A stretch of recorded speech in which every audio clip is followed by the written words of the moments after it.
ഞാൻ കുറ്റപ്പെടുത്തുന്നില്ല ഈ സമയത്ത്. നിങ്ങളല്ലേ എന്തായിരുന്നു കഴിഞ്ഞ കുറെ ദിവസകാലമായി ചെയ്തതെന്ന് നിങ്ങളൊന്ന് വിലയിരുത്ത്. നിങ്ങൾ എന്തായിരുന്നു സ്ഥാനാർത്ഥി പ്രഖ്യാപനം മുതൽ നിങ്ങൾ ചെയ്തത് എന്തെല്ലാമായിരുന്നു എന്ന് നിങ്ങളൊന്ന് വിലയിരുത്ത്. കുറെ മാധ്യമങ്ങൾ ഒരു തെരഞ്ഞെടുപ്പൊക്കെ നേരത്തെ പ്രഖ്യാപിച്ചു. എനിക്കതിലൊന്നും ഒരു പരിഭവമില്ല. പക്ഷേ നിങ്ങൾ നിങ്ങൾ എന്തെല്ലാം വാർത്ത കൊടുത്തു. പാണക്കാട് തങ്ങള്, അതായത് മുഖ്യമന്ത്രി ഉദ്ഘാടനം ചെയ്ത LDF കൺവെൻഷന്റെ 3 ഇരട്ടി വലിയ കൺവെൻഷനായിരുന്നു UDFന്റെ കൺവെൻഷൻ. അത്ര വൈബായിരുന്നു ആ കൺവെൻഷൻ. അതിന്റെ ഗ്രേസ് കളയാൻ വേണ്ടി പറഞ്ഞു പാണക്കാട് തങ്ങൾ ബഹിഷ്കരിച്ചെന്നു. സാദിഖലി തങ്ങൾ ഹജ്ജിന് പോയ തങ്ങൾ ബഹിഷ്കരിക്കുകയാണ്. പാണക്കാട് കുടുംബം ബഹിഷ്കരിച്ചെന്ന് പറഞ്ഞു. പാണക്കാട് കുടുംബം UDF കൺവെൻഷൻ ബഹിഷ്കരിച്ചാൽ കുഞ്ഞാലിക്കുട്ടി സാഹിബ് ഒരു കുഞ്ഞ് ആ വേദിയിലുണ്ടാവോ? നിങ്ങൾ ഞങ്ങളെ ദ്രോഹിക്കാൻ വേണ്ടി ചെയ്താ. എന്തെല്ലാം കാര്യങ്ങൾ ചെയ്തു, ഏതെല്ലാം തരത്തിൽ ചെയ്തു. പ്രതിക്കൂട്ടിൽ നിർത്തിക്കൊണ്ട് വിചാരണയായിരുന്നു. എനിക്ക് ഒരു വിരോധമില്ല.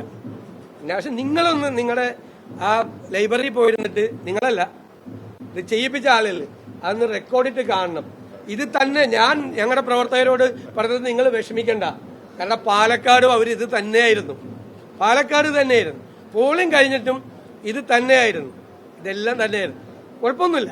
എല്ലാവരും അല്ല കേട്ടോ, എല്ലാവരും അങ്ങനെ നമുക്ക് പറയാൻ പറ്റില്ല. എല്ലാവരും അല്ല, കുറെ ആള്. അത് നല്ലതല്ല.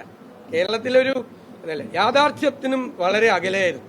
വിശകലനങ്ങള്, ചർച്ചകള് എല്ലാം വേറെ അകലമായിരുന്നു. എല്ലാവരും കാത്തിരുന്നത് എന്തിനാണെന്ന് എനിക്കറിയായിരുന്നു. അല്ല, പറഞ്ഞല്ലോ. അല്ല, ഞാൻ അതിനെക്കുറിച്ച് അഭിപ്രായം പറയാനുള്ള ആളല്ല. ഞാനല്ല. UDF ഒരു തീരുമാനം എടുത്തിട്ടുണ്ട്. ഇനി UDFന്റെ തീരുമാനം എടുത്തു കഴിയുമ്പോൾ ഞാൻ നിങ്ങളോട് പറയാം.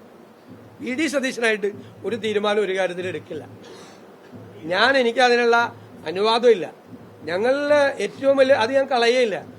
കൂടിയാലോചനകളാണ് UDFന്റെയും കോൺഗ്രസിന്റെയും ഇന്നത്തെ വിജയമെന്ന് പലരും മറന്നുപോകുന്നു.